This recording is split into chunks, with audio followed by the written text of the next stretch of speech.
শুভ সকাল বন্ধুরা, কেমন আছো তোমরা? আশা করি খুব ভালো আছো, আমিও ভালো আছি। চলো দেখো, আজ সকাল থেকে রান্না শুরু করে দিয়েছি। এখন বাজে ঘড়িতে 9:30। এখন আজ সকালবেলা রান্না করে নিচ্ছি, আলুটা ভালো করে ভেজে নিচ্ছি। আজ রান্না করব মাংস। এদিকে মাংসটা ভালো করে ম্যারিনেট করে রেখে দিয়েছি, সব রকম মশলা দিয়ে মাখিয়ে। আধ ঘন্টা মতো হলো মাখিয়ে রেখে দিয়েছিলাম। এখন মাংসটা দিয়ে আলুটা ভেজে তুলে নিয়েছি। এখন মাংসটা কষিয়ে জল দিয়ে দেবো ভালো করে।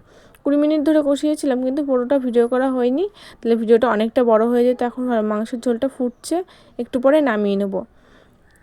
দিয়ে যে স্নানগুলো চলে এসেছি, এখন মাথাটা ভালো করে হাসাচ্ছি। প্রচণ্ড পরিমাণে চুল উঠছে, কিচ্ছু বুঝতে পারছি না যে কী করবো, কী দিলে ঠিক হবে।